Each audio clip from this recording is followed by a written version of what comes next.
So my name is Mark Maynard, and I have been a member at Burlington Baptist since June, so not long. Lived most of um, all of my life really until this last year in Ashland, Kentucky, and that's where my story begins. I was raised in a Christian home. When the church doors were open, we went to church. Mom and Dad were very active in choir and in music ministry.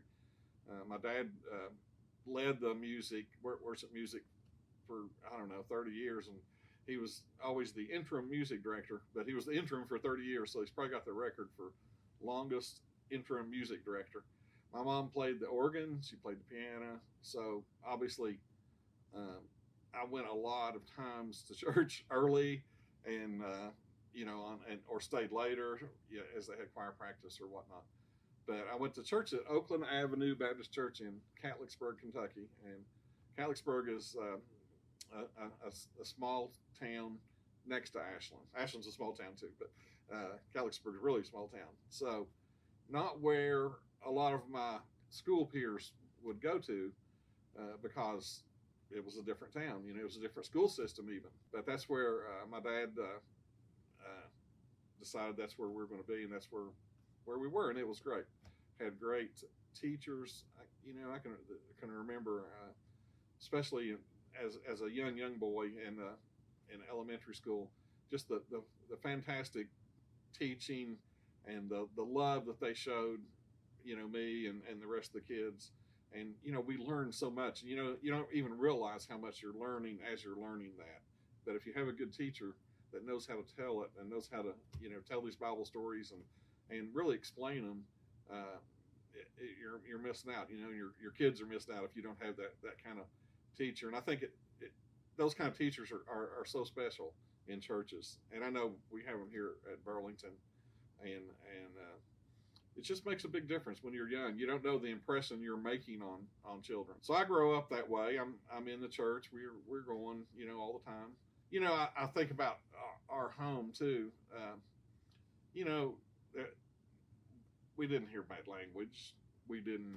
There was no alcohol around. They didn't drink. There was those kind of influences and those kind of things.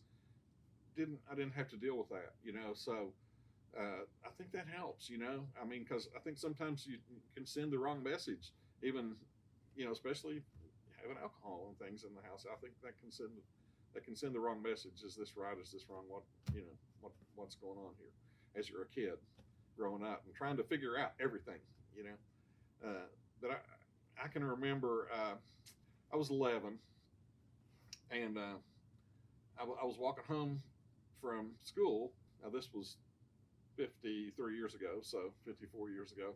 So it's been a while. So anyway, but I'm walking home. I'm walking home with a guy. His name was Vincent Wheeler, and he actually went to church at Oakland Avenue too. One of the few from my school that went to the same church that I went to. So we were walking home, and we got into a theological discussion. Well, as much as you can get us into a theological discussion at among 11-year-olds.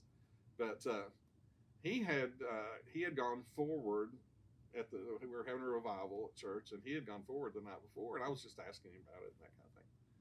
And I know the Lord was convicting me at that time, and I mean, I can tell you the path we walked. I can't remember everything we talked about, but I can tell you, even when we got to the intersection, crossing the road, when it really hit me, I can take you there right now, and I can see it in my mind's eye for sure.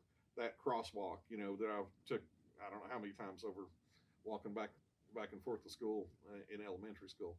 But I say I was 11. I was almost 12 because I went forward that night, and it was I remember it was a men's night as far as the men made up the choir. That was all the men were up there, and my mom was playing the organ or piano. I can't remember which one, but I can remember. It was like, what do I do here? I'm like, I get on like the second or third row, which usually we're usually a little further back, I guess, so we can get into mischief. But I kind of had a mission that day. This is what I was going to do. I was going to go forward and, let them know. And I hadn't really talked to mom and dad about it, that I was even going to do that. But so, the preacher preached, and it was time for the invitation, and mom got on the piano, and dad got up to lead the music, and then I came forward, and they're like, oh my goodness, they're kind of not freaking out, but freaking out happy, I guess, and so that was, that's my salvation story, and it's not exciting like a lot of people's, but how much does a 12-year-old's life change? It does, because it's that realization of what God and what Jesus did for us. It and a lot of it was just the impact that I had growing up there, and hearing those stories, and hearing the Bible told to me, time after time after time. As I grew spiritually, I started realizing that, that voice you hear sometimes in your head, that's the Holy Spirit talking to you, and telling you what to do, what not to do, especially, and I'm starting to figure that part out, because I don't think you ever stop growing as a Christian. I think, every piece, every step, and you can look back on your life, and especially you can do that when you're my age. I'm 65, and I can look back at things that happened and didn't happen, and remember, hearing that small voice, or that grinding in your stomach, or whatever, when you're about to do something stupid. And I'm not saying I didn't do stupid things. I certainly did. But, that voice has been a constant for me throughout all this time. It's just been something that I've tried to follow, and tried to listen to more intently as I continue to grow. Anyways, life goes on, and just like many other college students, when college age hit, you're on your own, you're free, kind of separated from church more than I probably should have, even though that voice was saying, you think you should be going to church, because we don't always listen to the voice, unfortunately. I worked at a newspaper in Ashland. Started when I was really young. I was a sports writer. It was a cool, fun job, and so I worked and went to school, and I wasn't necessarily looking for a wife, or anything like that. I'd actually finished school, and the following February, I sent my now wife a Valentine's Day card, and she's like, "What in the world?" She sent me a Valentine's Day card. That led to a date, and that eventually led to marriage, and we've been married for 42 years this coming April. We got together in February 1980 and got married in April 1981. We were from the same hometown. We graduated high school together. We knew each other, not really through high school. It was kind of interesting. All my friends she had classes with. We never had one class together. Now like I said, we casually knew each other. I think knew who each other were, but we didn't hang out. We didn't nothing like that.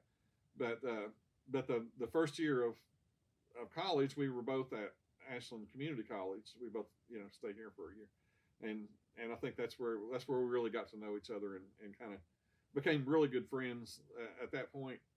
And so when we started dating, we had a lot of that kind of thing out of the way. But the great thing about her, she's first off wonderful person, Christian. She's into the Bible. She was a Christian school teacher for 37 years. She's just wonderful, and great mother, great wife, great daughter, all that. She's really something, and she certainly elevated my Christian life. I was already a Christian. We grew up the same. Our parents were rocks in their separate churches. So it was really interesting, because all that connection was there, and it was great. It's been great. I mean, she's the best. She's terrific, and I'm so glad that God had me wait, to not be interested in trying to find a wife or trying to find, or all that. And plus with her too, and that he allowed all that to happen. And I certainly give him all the credit and praise and glory for that to happen. I worked at the newspaper in Ashland for 42 years, and kind of quit/retired in 2017 when the Kentucky Baptist Convention called and asked me to be a part of Kentucky Today. And what Kentucky Today is, if you don't know, it's the digital newspaper for the KBC. It's Kentucky Today, all one word.com. So check that out. But that has been an amazing blessing too, and I see how God has worked that as well, and how He set me up to get that job and to be part of that organization, and frankly to get out of the secular world and the secular newspaper world, which is crumbling, and it wasn't Ashland too, and it's nobody's fault, or anything else. It's just the industry's in a bad way. But we've been able to do a lot of great things with Kentucky Today, with the just the digital component, not the print. And that's what the print is what's dying. The digital's taken off, and anyway, so I've been with them for 5 years, and before I came there, I can't remember. I think it was 2014. I was awarded from the KBC the Integrity in Journalism Award, which was really cool. Not a an award I'm really really proud of, proud to have received. I think that was the first year they did it, and to be one of the first ones to get it is wow. That's such a big deal. It really is. So I started that. That was that KBC connection, I guess, at that point. My wife Beth worked, like I said before, in Christian education as a teacher at Rose Hill Christian School. She was always surrounded by Christian people at work.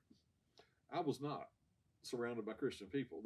I was surrounded by much the opposite, to be honest. But now I am surrounded by the Christian people, although I work from home, but still, just from dealing with everybody. Wow, such a difference. So blessed to be finishing my career in journalism, working for the Lord. I guess I've always worked for the Lord, but this was even more working for the Lord. I think more of a connection as to what my skills can do and what I can offer them. The best thing you'll ever do, whether you're 11 or 12 or 75 or 100, turn your life over to the Lord. Let Him guide and direct your path, because he will not, even when you get off that path, He will get you back on it. And if you're not one of His children, and when you go off a path, you may not ever get off that path. So the absolute best thing you can do is turn your life over to Him and listen to that voice and obey. Trust and obey. Sometimes we look back at things, and I look back at life, and I'm like, oh, and I think that's kind of the way heaven will be a little bit. You'll see things that happened, and you're like, oh, that's why. Because there's a lot of things in life you get frustrated over, you don't understand, but God puts that all together, and I'm thankful. I'm thankful thankful for health, and thankful for a beautiful, wonderful wife and family, and thankful for churches like Burlington. We're excited to be here.